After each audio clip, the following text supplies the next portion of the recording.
Саламатсыңарбы балдар? Маанайыңар кандай? Ар дайым жаркылдап күлүп жүрүшүңөрдү каалайм. Азыр бизге адеп сабагы. Сабагыбыздын темасы ислам маданиятынын адеп нускалары. Адеп нускалары. Ата-энеңди сыйла, калп айтпа, ууру кылба.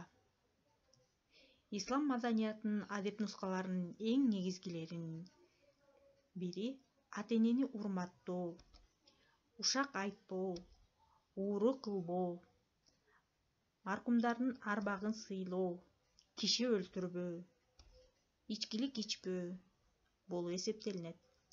Ар кандай коркутуу, үркүтүү көрсөтүлсө да туура сүйлөөгө үйрөнүш керек.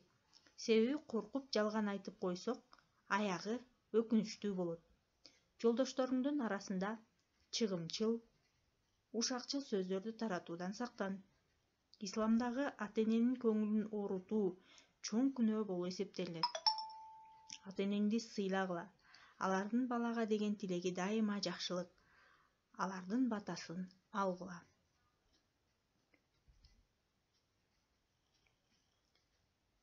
Өз балаңдан көр.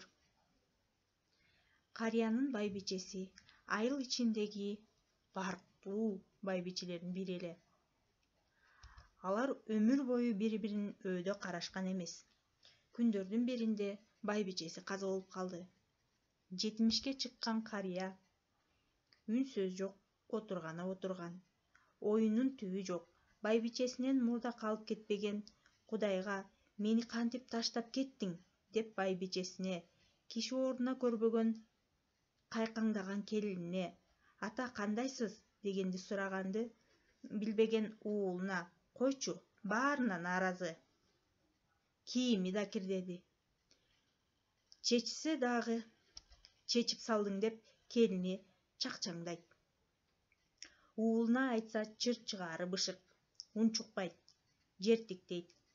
Акыры карыялар үйүнө барууну чечти. Оолу байбичесинин ордун үйүн кыя албай жүргөн. Айласы барбы? Төш чөнтөгүнө паспортун салып, бир сыйра кийимин түйүнчөккө түйүп койгон. Эртең менен эрте үйдөн чыгып кетет. Таң атсачы. Баары көз алдында. Ушул жалгыз баласын эмне кылып чоңойткон жок.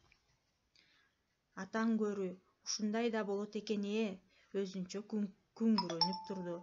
Колуна түйүнчөгүн кармап калчылдайт. Эшикти көздөй бет алды. Төшөгүндө туурасынан жаткан небересин карап улутунуп койду. Өөп кетейин деп ойлоду. Чоң ата, сага өптүрбө деген апам деп кечээ өптүрбөй койбоду беле. Күч менен башын бурду. Келини сүйүнгөндөй күлмүңдөп алдынан чыкты.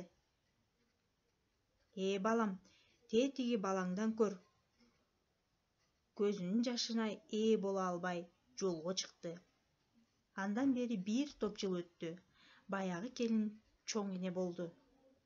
Бир күнү башы, бир күнү буту ооруйт. Күндөрдүн биринде сүйлөөгө чамасы келбей, оозу кургап сууга зар болду. Келин уулу жумушка кеткен. Эки небересин да караш керек. Алар тура албай жаткан чоң энесин карап отурмак беле эшикке ойноп кетишкен. Жанагым, мастан кайда жүрөт силерди карабай деген келининин сөзү кулагына шактей түштү. Уулун жалт карады да тескери бурулуп үнсөзсүз жатты. Чоң эне менин эч кимдин иши да болгон жок. Келин уулу көрмөксөн болушту. Энесинин көз жашы жаздыкты жууду. Эртең менен баягы карыянын түйүнчөгүндөй болгон түйүнчөгүн көтөрүп чоң эне да жолго чыкты. Апа, кайда барасың? Деген уулуна.